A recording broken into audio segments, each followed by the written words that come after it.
Hi there, we're here to talk about how to find a good realtor and why you need a good realtor when you're investing in real estate. So whether you're purchasing to flip a property or you're planning to rent, there are a lot of good reasons to use a realtor.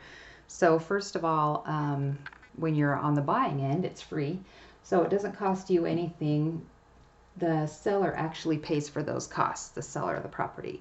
So it doesn't cost you anything to hire somebody, and that person can be working for you.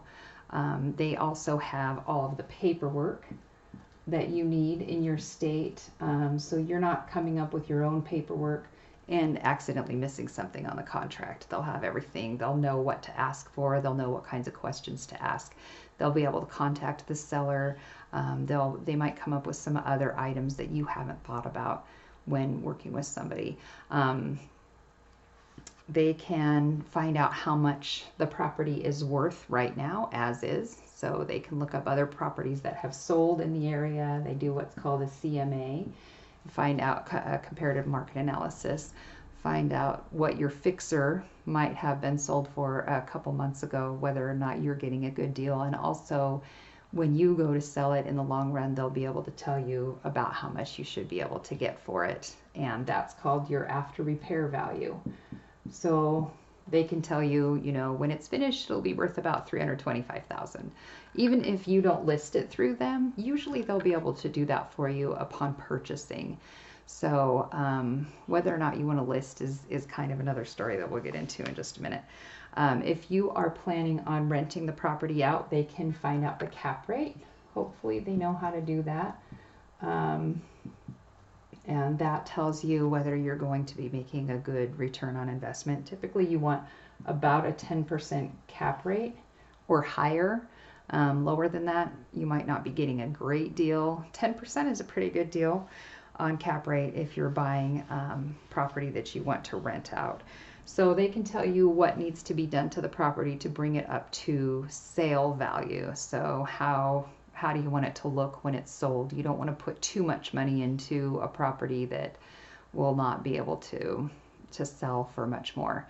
So they can kind of give you an idea of what buyers are looking for, and maybe even colors. I mean, maybe they can tell you, you know what, most buyers don't really like this burnt orange color. Maybe we could paint it gray. So they have an idea because they're working with people all the time, what it needs to have done. And they can also get you in touch with the right people. So as far as finding a good inspector, they have resources a lot of times. They can get you contractors who might be able to do the work for a little bit less money and who are reliable. Usually we find out the hard way, the reliable and unreliable people. I'm a realtor, by the way, so hopefully this is helpful. And we usually do have quite a few resources in our back pocket. So the thing that you want to ask them when you're interviewing or getting to know a realtor is whether or not they are willing to make low offers. Some realtors will not do that. I will do that under the right circumstances. I don't believe in making low offers when something is newly listed because it is almost never accepted. So if it's been sitting there for 60, 80, 90 days, then by all means make a low offer. So when you're interviewing, find out if that person is willing to lowball a little bit. Some people actually feel like that's very insulting and they just won't do it. Most of the time what I've found is if a seller is motivated, they're going to accept those low offers, or they're going to at least counter them and give you something to work with. So find out if the person that you're working with is creative. I've had to come up with some really interesting some really kind of wild offers. I mean, and people can offer whatever they want. So I've tried to work with buyers and make sure that they can make a creative offer when it needs to be done. Or I've even worked with some creative selling points too. So make sure that person is honest. Make sure you're honest. Honesty goes both ways, because truthfully, if you burn bridges in this business, you're not going to be able to go very far. I had a guy, we'll just call him Dick. I would call him a client, but he never was. He told me he was going to list a property through me and asked me to get value for him. So I did. I walked through the property every now and then. We talked. We thought we had a great thing going. It turns out that his contractor's wife was a realtor and he had planned on listing it through her the whole time, and he was just using me for a second opinion. So Dick burned a bridge, and I won't talk to him again. If I find a good property, I'm not going to go to Dick because he's already burned me. So be sure to be honest. Be sure to work with honest people. When you sign the buyer rep, this is really important. So if you're going to make an offer on a property and you've decided that you're going to use this realtor, and maybe they are the absolute best, you love them, even still, when you sign the buyer rep, be sure to specify that you are only working with them on this particular property, and you need to make sure that they're okay with that ahead of time. So that way, if they bring you something else, great.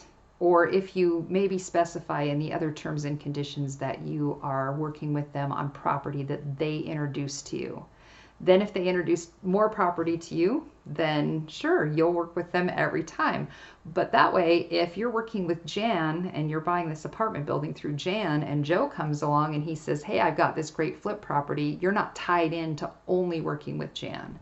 So if that's not clear in the buyer rep, that can become a big problem later. You'll want to make sure that you put that in the other terms and conditions, just in case. And just make sure, and most realtors, hey, they're getting your business. They're happy to do that for you. So my investors thankfully come back to me because they like working with me. But I have no problem with them working with someone else. I had an investor tell me last week, hey, this guy saw this thing, he jumped on it, and he told me about it, and I thought, oh, I missed that opportunity. But no hard feelings at all. And he often doesn't even list his property. He finds somebody to buy it before even listing it. So a really important thing to know about that is that because the seller does pay the commissions, sometimes people don't want to list it on the MLS. It's usually pretty important to list it on the MLS because you're actually going to get about 10% more by doing it that way. Now in today's market, you might not need to. Maybe you don't list it, maybe you sell it by owner, but do keep in mind that most buyers know that it's free to use an agent, and they know that their agent is going to go to the MLS and send them all that listed property. Their agent sometimes is going to be checking Craigslist. I do that actually. I check for sale by owners, but we don't know how that's really going to go. We don't know if these people are really going to be willing to work with us to fill out a property disclosure, to do all of those important things. So it's kind of, Craigslist can be kind of shooting from the hip a little bit just to try to find those additional properties that don't come up on the MLS. So just know that you're not going to attract as many buyers, which means that you might end up having to come down on price. It's usually a good idea, even if you do have to pay 6% or whatever percentage, to pay somebody to do that. So, it is something that I would suggest. So, we haven't talked about compensation agreements. A compensation agreement is an agreement between either the agent and the seller or the agent and the buyer. And I've come into these because I've called people and I've said, hey, are you interested in selling your house? Or I've spoken to them and they say, I would like to sell, but I don't want people coming through my property. Can you find me a buyer who will just buy it? And I'm willing to sell it for less to not have traffic through. And that's when I call my investors and I say, I have this compensation agreement. That means that no other realtor is going to be showing this property except for the person who has it under contract with this agreement. So if you don't burn bridges and you do have several realtors you're working with, they could come to you with one of these and say, hey, I need an investor for this. I've also had someone tell me he has a lot of property and he just wants to sell it all together in bulk. And he says, I don't want to list it all. That's a lot of waste of time. Let me just find somebody to buy it who will buy all of it cash, 7 properties. Guess what? Compensation agreement. I reach out to my investors who I trust and we have a deal. So they buy those properties that way. So, and we'll probably talk about compensation agreements in other videos, but to let you know a little bit more about how those work. They can also work another way where you have a compensation agreement with, maybe you find something and you're not really sure you trust this person and you want to work with an agent and you say, hey, I'll pay you. here's a compensation agreement where I will work with you on this property to help me obtain it. So they can work that way too, where the realtor is actually representing the buyer in the deal. So again, it's free to get someone to represent you as a buyer. Paperwork, that's kind of nice to have all of that MLS paperwork that you need. They can run a CMA for you, find out if you're getting a good deal, find out how much the property can sell for, to find out what your after repair value is going to be, and that way you can find whether or not there's any equity there for you. They can find out a cap rate as far as getting tenants in, how much that's going to rent for. They can help you with updating. They can give you resources for that. When I say help you, I don't mean go in and paint. They're probably not going to do that, but give you tips on what to do to get it ready. They also sometimes recommend staging the property, so they can get you stagers and things like that too. Make sure that you ask them whether they're willing to make low offers. Make sure you find out whether they're creative. If they're not creative and you are, it can still work as long as they're willing to be creative in their offers and working with you. Make sure they're honest, and you could find out that they have buyers waiting for the property that you are fixing up right now. So maybe you work out a compensation agreement with them in that way. Maybe they have people who don't want to list on the open market and so on, but they will work with you. So those are all some good things to know when picking out a realtor. Yes, you should have one or two, many maybe, I don't know. Usually you find one or two that you kind of slide in with and trust. So I highly recommend it, and good luck.